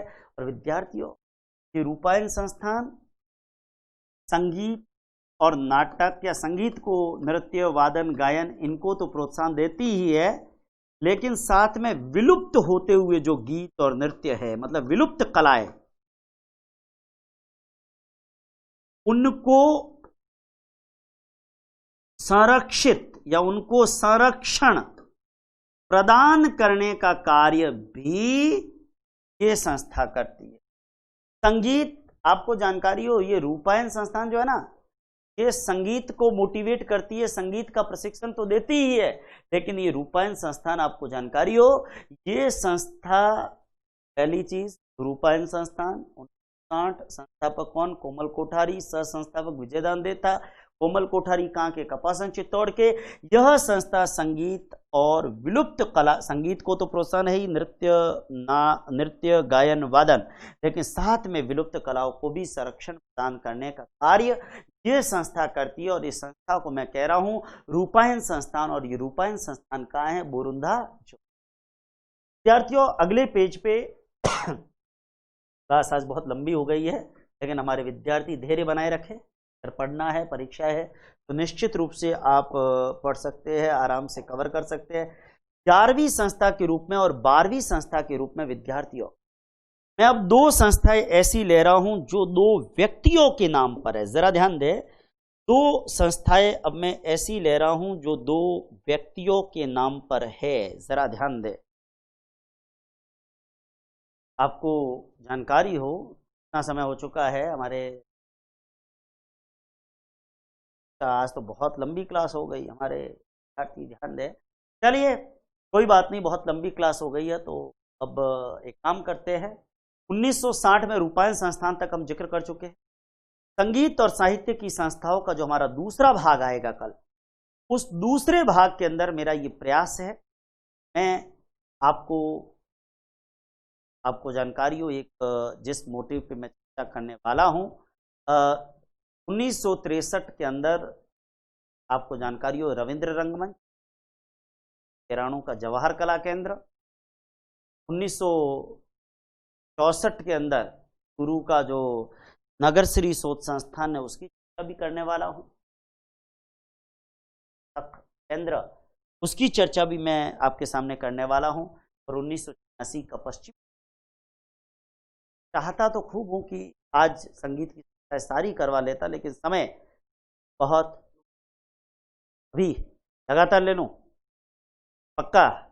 चलिए एक काम करते हैं, 15-20 मिनट और ले लेते हैं। हमारे टेक्निकल एक्सपर्ट कह रहे हैं सर क्लास को कंटिन्यू रखो। देखो, आप लोग जब स्नेह देते हैं तो हमारे तकनीकी विशेषज्ञ भी, उनको एनर्जी मिल जाती है कि सर चलने दो आज क्लास। देखो आप आज, या मैं आज से अगर 5-7 साल 8 साल पहले बताऊं, मेरी इतनी कैपेसिटी में 8-8 घंटे भी क्लास लेता था, लेकिन समय के साथ और उम्र बढ़ने के साथ इतना बोल लेते हैं, बोलना भी बड़ा अटपटा सा लगता है। और गौर करिए, इस गले की अपनी सीमाएं है, तो इसलिए मैंने क्लास की लिमिटेशंस काफ़ी समय से बहुत कम कर दी। मैं अक्सर क्लास के बीच ब्रेक लेता हूं, आपको जानकारी हो। चलिए कोई बात नहीं, अपन पूरा करते हैं इसको।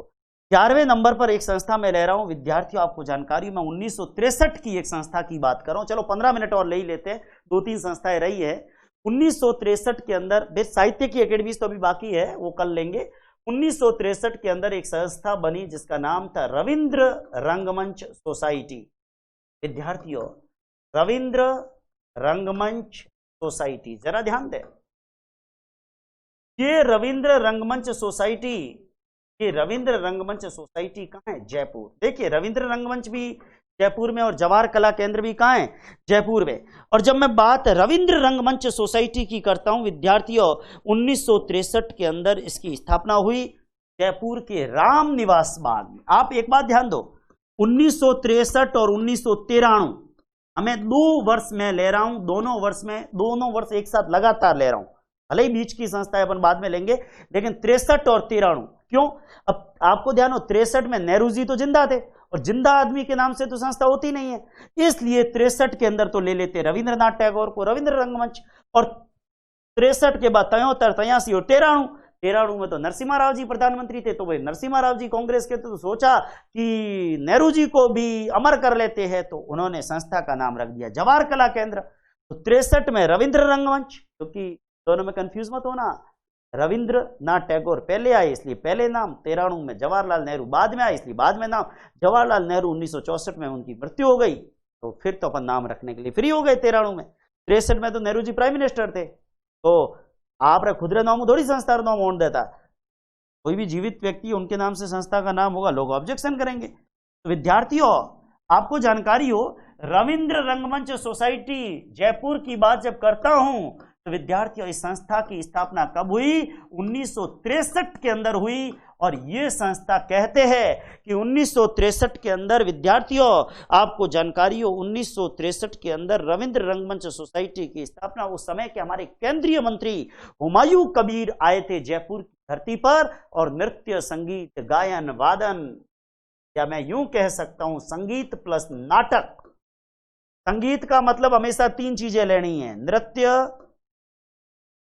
वाद्य, वादन, गायन, और साथ में नाटक। इन सभी को प्रोत्साहित करने के लिए, संगीतकारों और नाटककारों को पुरस्कृत करने के लिए, प्रशिक्षण देने के लिए, कार्यक्रम कराने के लिए, प्रोत्साहन देने के लिए ये संस्था बनाई गई, जिस संस्था का नाम है रविंद्र रंगमंच सोसाइटी जयपुर। रविंद्र रंगमंच सोसाइटी जयपुर 1963 में, और रविंद्र रंगमंच सोसाइटी जयपुर 1963 में। विद्यार्थी रविंद्रनाथ टैगोर, क्योंकि नेहरू जी तो जिंदा थे 63 में, मगर 63 के बाद 63 में ये प्रशिक्षण, संगीत, नृत्य, वादन, गायन, नाटक, सबको प्रोत्साहन और प्रशिक्षण देने का काम ये संस्था करती है। लेकिन 63 में रविंद्र रंगमंच, 93 के अंदर कौन सी संस्था आएगी? अब तो जवाहरलाल नेहरू की मौत हो चुकी 64 में, तो 93 में लिख लेते जवाहर कला केंद्र। विद्यार्थियों, 93 के अंदर कहते हैं कि हम संस्था ले लेते हैं जवाहर कला केंद्र। और जवाहर कला केंद्र कहाँ है? जवाहर कला केंद्र कहाँ है विद्यार्थियों? बताइएगा। जयपुर। देखिए, आज मैं आप लोगों के लिए 1 घंटे से भी ऊपर निकल गया हूं, तो अब ये क्लास 3 दिन के अंदर 10,000 लोग देखे, ये जिम्मेदारी हमारे दर्शक और हमारे स्टूडेंट्स की है। ध्यान देना, अगर ये जिम्मेदारी आप 3 दिन में पूरी करते हो, विद्यार्थियों और करिएगा, क्योंकि देखोगे तभी तो बूस्ट होगा कि और ज्यादा पढ़ाए, नहीं तो लगता है यार गड़ो कायो करूं। और अगर 3 दिन के अंदर 10-12,000 लोग देखते हैं तो मेरी भी एनर्जी बढ़ेगी, नहीं और क्लास 2-2, 3-3 घंटे की क्लास लूं, साइकोलॉजी भी पढ़ाऊं, ठीक है, एनर्जी बढ़ेगी तभी तो क्लास से होगी, नहीं तो कैसे होगी।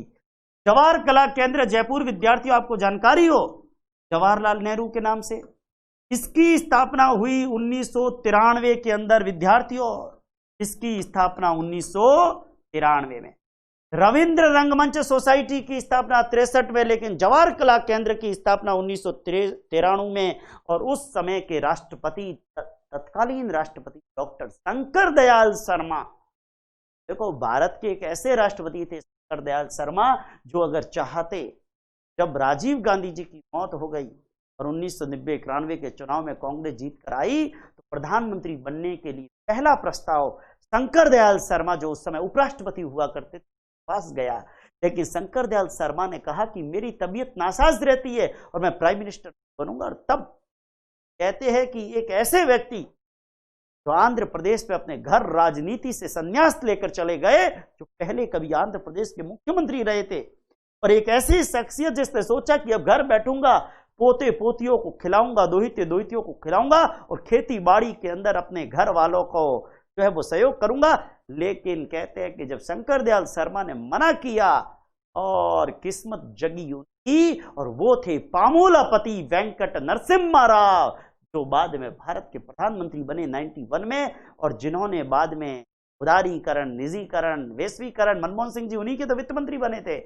और फिर कहते हैं कि नरसिम्हा राव जी ने उस समय जो उपराष्ट्रपति थे उनको बाद में जब राष्ट्रपति भी बनाया, और वो राष्ट्रपति भवन में आराम कर रहे थे शंकर दयाल शर्मा, लेकिन सोचा कि नेहरू जी का कला केंद्र है तो जाता हूं और जाकर जयपुर में इसका उद्घाटन करके वापस आता हूं।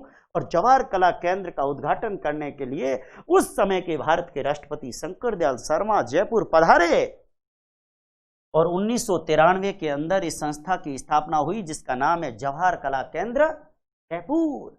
लेकिन विद्यार्थियों, ये जवाहर कला केंद्र जयपुर की बात करता हूं, इस भवन के वास्तुविद चार्ल्स कोरिया, ये भवन भी अपने आप में बड़े अच्छे तरीके से कभी देखने का मौका मिले तो जरूर देखिएगा। इसके वास्तुविद पर भी सवाल आता है। जवाहर कला केंद्र के भवन के वास्तुविद कौन थे? Mister Charles Korea. ज्यादा जानकारी की इन पे आवश्यकता है नहीं, इसलिए नहीं बता रहा हूं, लेकिन जवाहर कला केंद्र जयपुर के आपको जानकारी हो, जवाहर कला केंद्र जयपुर के, और मैं आपको बता दूं इसके वास्तुविद थे मिस्टर चार्ल्स कोरिया। इस संस्था में पारंपरिक और विलुप्त होती हुई कलाएं, पारंपरिक और विलुप्त होती हुई कलाएं जैसे झोपड़ियां है या जो भी बहुत सारी, अब जैसे उदाहरण के तौर पे मैं कभी जवाहर कला केंद्र नहीं गया, जैसे अपन साफा पहनते हैं, साफा बुजुर्ग लोग बांध लेते, लेकिन आज की नई जनरेशन को कहो साफा बांधने में कितनी दिक्कत होती थी। ये भी हमारी एक कला है लेकिन विलुप्त हो रही है। आज टाई बांधनी है, अब आज के नौजवान बांध लेते, लेकिन बुजुर्गों को नहीं आती थी।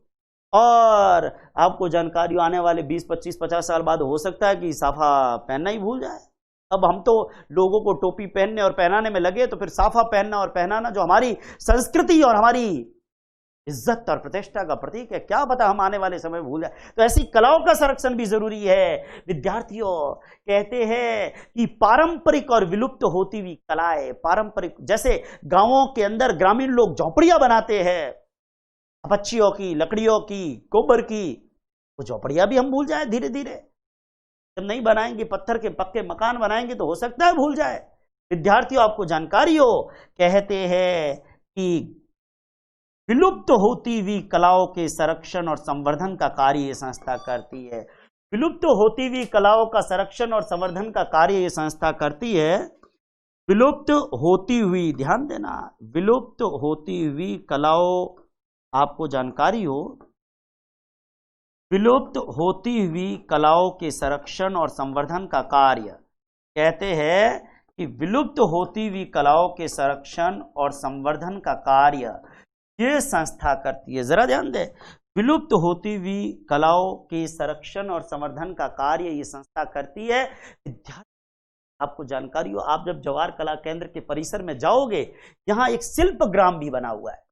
जवाहर कला केंद्र का जो परिसर है ना विद्यार्थियों, जवाहर कला केंद्र के परिसर के अंदर एक शिल्प ग्राम वो भी बना हुआ है। और मैं आपको बता दूं, इसके परिसर के अंदर जो ग्रामीण आवासीय शैली या ग्रामीण जीवन शैली कह दो या ग्रामीण क्षेत्र की जो झोपड़ियां कह दो, वो भी इसके परिसर के अंदर बनाई गई है, बनाई जाती है। आपको ध्यान हो, इस प्रकार विलुप्त होती हुई कलाओं के संरक्षण और संवर्धन का कार्य राजस्थान की ये संस्था करती है, जिसको मैं जवाहर कला केंद्र कह रहा हूं। पारंपरिक और विलुप्त होती हुई कलाओं के संरक्षण और संवर्धन का कार्य करती है। ग्रामीण आवासीय और जीवन शैली की झोपड़ियां यहां पर बनाई गई है। विद्यार्थियों, ये 1993 में बनी। 1963 में रविंद्र रंगमंच सोसाइटी जयपुर, 1993 के अंदर जवाहर कला केंद्र जयपुर। विद्यार्थियों, आपको जानकारी हो, समय निश्चित रूप से बहुत ज्यादा हो रहा है, और अब आपको जानकारी हो 1963 के अंदर रविंद्र रंगमंच, 1993 के अंदर जवाहर कला केंद्र। लेकिन एक संस्थापन और अगली कड़ी के अंदर चर्चा करते हैं। आपको जानकारी हो 13वें नंबर पर मैं एक संस्था ले रहा हूं, और वो संस्था मैं ले रहा हूं विद्यार्थियों 1964 के अंदर एक 1963 के बाद लोक संस्कृति शोध संस्थान तो अपन साहित्य के साथ अन्य संस्थाओं में पढ़ लेंगे, लेकिन उससे पहले मैं एक संस्था और ले रहा हूं, और वो ले रहा हूं जयपुर कथक केंद्र जयपुर। ध्यान देना, अगली संस्था के रूप में मैं एक संस्था ले रहा हूं जयपुर कथक केंद्र। कथक, कथक पता है ना, उत्तर भारत का नृत्य है कथक, उत्तर भारत का शास्त्रीय नृत्य, क्लासिकल डांस। जब मैंने इस संस्था में लिखा है जयपुर, इसका मतलब संस्था कहां है? जयपुर में। जब मैंने इसमें लिखा है कथक, इसका मतलब ये सारे नृत्यों को नहीं, ये केवल कौन से नृत्य को प्रोत्साहन प्रदान करती है? कथक नृत्य को। राजस्थान में इसके मशहूर कलाकार हुए हैं बिरजू महाराज, भानु महाराज। आपको जानकारी हो संगीत में घराना भी है कथक घराना, लेकिन संगीत घराने ज्यादातर आते नहीं है, इसलिए अभी उन पे चर्चा पे आगे नहीं बढ़ेंगे अपन। लेकिन ध्यान हो, कथक नृत्य को प्रोत्साहन देने वाली ये जयपुर कथक, अच्छा मैंने ऊपर जयपुर कथक नृत्य लिख दिया, आपको जानकारी हो मैं लिख रहा हूं जयपुर कथक केंद्र। जरा ध्यान दे, जयपुर कथक केंद्र, जयपुर कथक केंद्र। और जयपुर कथक केंद्र कहां है? जयपुर में। कथक नृत्य को प्रोत्साहन देती है, और स्थापना कब हुई? 1978, 1978 के अंदर जयपुर कथक केंद्र की स्थापना हुई। यह संस्था कौन से नृत्य का प्रशिक्षण प्रदान करती है, उसको प्रोत्साहन प्रदान करती है? तो निश्चित रूप से ये कथक नृत्य का प्रशिक्षण और कथक नृत्य को ही प्रोत्साहित करने का कार्य करती है। इस संस्था की स्थापना 1978 के अंदर हुई। और विद्यार्थियों मैं आपको बताना चाहूंगा, हमारी राजस्थान सरकार ने जयपुर कथक केंद्र की स्थापना की। ये कथक नृत्य उत्तर भारत का शास्त्रीय नृत्य है, लेकिन 13वीं शताब्दी के बाद, कहते हैं कि 13वीं शताब्दी के बाद राजस्थान में जयपुर भी इस कथक नृत्य का प्रमुख केंद्र बना। 13वीं शताब्दी के बाद जयपुर भी इस नृत्य का प्रमुख केंद्र बना। ये निश्चित रूप से जयपुर कथक केंद्र कथक नृत्य को प्रोत्साहन प्रदान करने का कार्य जो है वो ये संस्था करती है। विद्यार्थियों अब एक संस्था पर और चलूंगा, जरा ध्यान दे। समय निश्चित आज लंबी क्लास हो गई है, लेकिन गौर करिए, एक संस्था क्लास लंबी ली है, लेकिन उस लंबी क्लास को शेयर करना और उस क्लास को कितना फैलाते हो, ये जिम्मेदारी हमारे विद्यार्थियों के ऊपर है।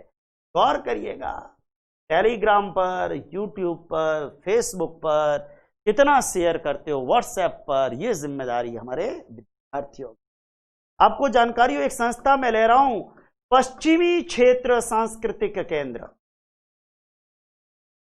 पश्चिमी क्षेत्र सांस्कृतिक केंद्र। अब देखो संस्था का नाम है पश्चिमी क्षेत्र, लेकिन मजे की बात क्या है, पश्चिमी क्षेत्र आते ही स्टूडेंट लिखता है जैसलमेर में, नहीं, भारत के संदर्भ में पश्चिमी क्षेत्र, भारत के संदर्भ में पश्चिमी क्षेत्र। लेकिन विद्यार्थियों 1986 के अंदर 1986 में, 1986 मेरे जीवन में तो बड़ा महत्वपूर्ण है। क्यों? क्योंकि 1986 था, इसलिए मैं इस दुनिया के अंदर हूं, क्योंकि 1986 मेरा बर्थ ईयर है। विद्यार्थियों बात अच्छी लगी हो तो लाइक जरूर करना। 1986 के अंदर कहते हैं कि भारत में, आपको जानकारी हो, लुप्त कलाएं, विलुप्त कलाओं के पुनरुत्थान के लिए 1986 के अंदर भारत में विलुप्त कलाओं के पुनरुत्थान के लिए, जरा ध्यान दें, 1986 के अंदर भारत में विलुप्त कलाओं के पुनरुत्थान के लिए 7 केंद्रों की स्थापना हुई। 7 केंद्र अलग अलग दिशाओं में, और उन 7 केंद्रों में हमारा एक केंद्र था जिसका नाम क्या है? का नाम है पश्चिमी क्षेत्र सांस्कृतिक। जरा ध्यान दे, अगर मैं बात करूं, आपको जानो गोवा, महाराष्ट्र, गुजरात और राजस्थान, ये सभी इसके अधिकार क्षेत्र के अंदर आते हैं। ध्यान देना, गोवा, महाराष्ट्र, गुजरात और राजस्थान, ये चारों संस्थाएं वो इसका कार्य क्षेत्र है। ध्यान देना। अब ये चारों क्यों? क्योंकि देखिए भारत सरकार ने भारत में जैसे उत्तर में, दक्षिण में, मध्य में, ऐसे करके कितने केंद्र बनाए थे? 7 केंद्र। क्यों बनाए थे? विलुप्त कलाएं जैसे झोपड़िया या और भी बहुत सारी विलुप्त कलाओं के पुनरुत्थान के लिए। इन 7 केंद्रों में एक केंद्र हमारा कौन सा है? पश्चिमी क्षेत्र सांस्कृतिक केंद्र। और देखिए, भारत के संदर्भ में ये 4 राज्य तो भारत के संदर्भ में पश्चिम में, इसलिए इसका नाम पश्चिमी क्षेत्र है। लेकिन राजस्थान में इसका हेडक्वार्टर कहां रखा गया? उदयपुर में रखा गया। बात समझ में आई? जरूर ताली बजाइएगा कमेंट के अंदर, ताली बजाइए, थम्स अप करिए।